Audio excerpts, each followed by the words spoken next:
Hey everyone, welcome back. Today we're diving into one of the core reasons why Bitcoin was created: self-custody and financial sovereignty.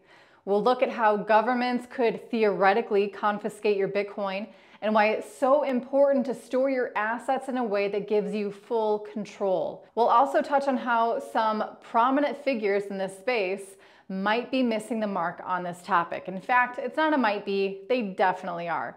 So let's get started. Let's jump right into it with an article by You Today featuring Bitcoin expert Samson Mow, who explains how governments could attempt to seize your Bitcoin. Now, the key word here is attempt. Governments can seize assets held by third parties, banks, exchanges, and custodians. If you've got your Bitcoin sitting in an exchange wallet or a custodial service, it's vulnerable. In the event of a legal order, these institutions could be forced to freeze or hand over your funds. So first, let's talk about Michael Saylor and his stance on Bitcoin's core principles. Now, despite his leadership at MicroStrategy and his prominent role as a Bitcoin advocate, Saylor seems soft when it comes to the real foundations of why Bitcoin was created in the first place.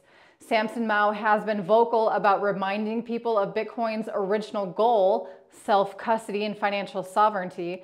Bitcoin is designed to give users control over their assets without intermediaries like governments or banks. But Michael Saylor's stance almost undermines that, showing that he is more aligned with institutional interests rather than the decentralized peer-to-peer model that Bitcoin was built upon. Samson Mow emphasizes the importance of holding your own keys, keeping your Bitcoin safe from confiscation. If you don't control your Bitcoin, someone else will. And that is the antithesis of why Bitcoin exists. And speaking of institutions taking over, Michael Saylor has been making waves again, this time regarding his excitement for institutions like MicroStrategy to dominate the Bitcoin network. In a recent interview, Saylor discussed how crypto anarchists who prefer anonymity and independence are the least likely to report on their taxes, and he believes these same people will encourage government crackdowns because they're not voluntarily complying with regulations. But this raises a bigger question. Why was Bitcoin created? It's about resisting centralized control over money. Bitcoin offers a system where currency can exist without abuse by governments or institutions. And Saylor's recent remarks reveal where his interests lie, and it's becoming clearer that they are aligned with institutional control. Many in the community are waking up to this and recognizing that his influence might not be for the benefit of Bitcoin's core values. Now let's shift gears a bit from institutions to decentralization. So let's talk about Ledger's new integration with ThorChain. Now, for those who use Ledger hardware wallets, there's now an option to swap native Bitcoin and Ethereum without needing to go through a centralized exchange.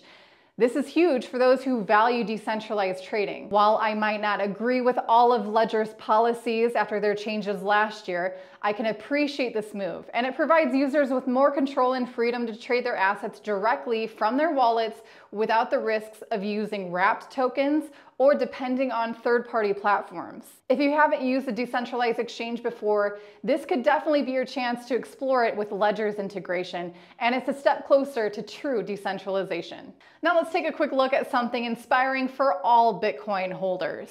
We have a story of an ancient Bitcoin whale who recently moved nearly $10 million worth of Bitcoin after years of inactivity.